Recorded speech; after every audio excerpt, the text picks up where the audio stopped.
A minha ex-sogra mandou as amigas da igreja dela para me encher, e encher minhas filhas, o saco. Agora eu expus a família dela toda para a comunidade da igreja e ela tá levando um fora, sendo detonada na igreja. Minha filha, 46 anos, e minhas filhas, 17 e 15 anos, tão de inimizade com os pais do meu ex, 78 e 80 anos. Meu ex morreu num acidente ano passado, e desde então a gente tá numa treta familiar daquelas, por causa da traição dele e dos 2 filhos que ele teve com a amante, que ficaram órfãos. Ela também morreu. Parte do barraco foi os meus sogros tentando a guarda das minhas filhas e quererem morar com a gente. A primeira a gente vai resolver na justiça, a segunda nem pensar. Aqui onde eu moro tem uma feira de fim de semana com produtos fresquinhos, ovos, carnes e outras coisas direto do produtor. Essa semana foi especial porque era o aniversário da minha caçula. Como a festa dela é mais pra frente, eu resolvi dar um orçamento pra ela e deixei ela solta na feira pra comprar o que quisesse. Principalmente chocolate e doces. Depois de 1 hora, comecei a ficar preocupada, e, justo antes de ligar pra ela, ela me ligou. Ela tava chorando, dizendo que umas pessoas estranhas tinham cercado ela. Corri pra lá com a minha filha mais velha para descobrir 6 mulheres mais velhas dando um esporro na minha filha por ela ser descristã, por não querer passar tempo com os avós paternos ou por querer ser uma boa irmã mais velha para os seus pobres irmãozinhos órfãos. Minhas filhas foram quem descobriram a traição do meu ex e os bebês, então elas não gostam das crianças. É trauma, e elas estão em terapia. Me coloquei entre o grupo e minha filha, mandei a mais velha ir pagar as coisas que a irmã tinha pegado e ir pro carro.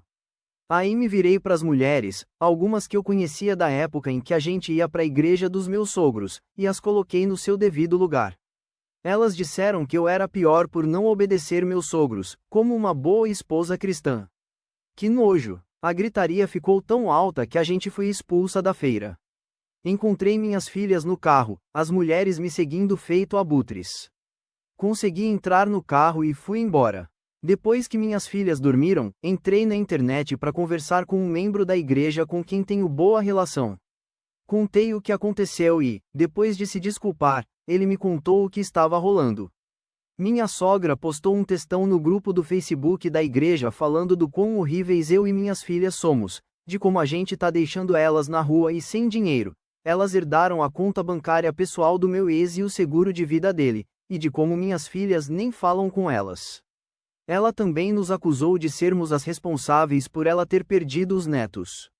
Os meninos estão morando com parentes distantes do meu ex-marido.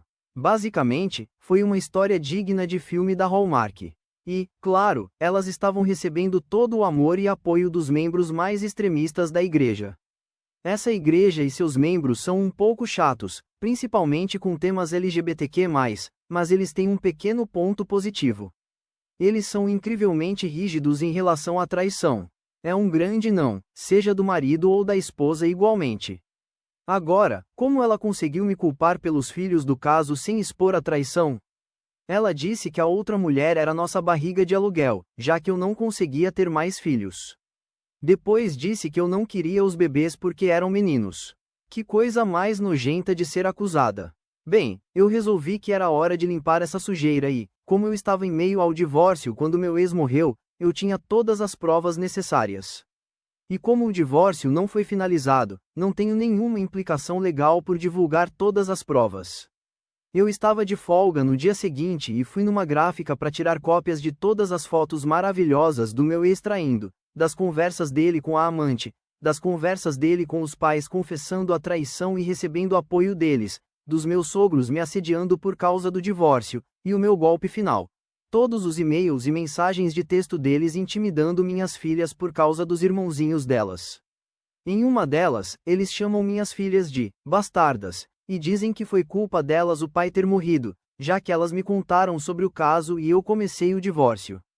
Essa foi literalmente 2 dias depois da morte do meu ex. Eu paguei a mais para tudo isso ser impresso em papel de alta qualidade. Aí, quando cheguei em casa, fiquei horas fazendo pastas personalizadas. Elas parecem aqueles livretos de hinos que a igreja dá para todo mundo levar para cantar. A primeira foto ao abrir as pastas é do meu ex e da amante dele se pegando na nossa sala. Os rostos deles são fáceis de reconhecer e a garota não se parece nada comigo. Tons de pele e cor de cabelo diferentes. Embaixo eu escrevi: nome do ex-marido, e nome da amante, história de amor. Levei elas para a igreja antes do culto. Tem uma mesa atrás com os inários para quem precisa, esquece o seu, e eles nunca checam. O boca a boca foi rápido e cruel. Os nomes que meu ex e a amante dele levaram no Facebook foram tão feios que o próprio pastor teve que intervir só para manter as coisas relativamente PG-13. As pessoas ficaram bravas com meus sogros pelo abuso que eles fizeram com minhas filhas, mas o que me fez rir foi que eu ainda estava errada por causa do divórcio. Mas, é compreensível que eu falhei nas minhas obrigações depois do choque e que possivelmente um dia voltarei à luz, ao contrário do meu marido traidor e da sua Jezabel. Eles usaram outra palavra que não posso usar aqui, imagino. Recebi 2 cartas de desculpas pelo ocorrido com minha filha e um convite para me juntar à igreja para apoio. Quanto aos meus sogros, eles foram envergonhados e expulsos da igreja. Minha sogra fez um post na parede dela sobre o quão alienada ela se sente e como ninguém se importa mais com os idosos. Como ela desejava que seu grande filho ainda estivesse vivo, já que ele teria cuidado dela e do marido.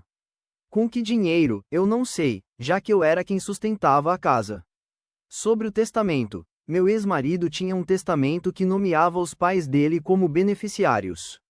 Pelo que eu sabia, ele tinha me dito que tinha nomeado nossas filhas, não eles.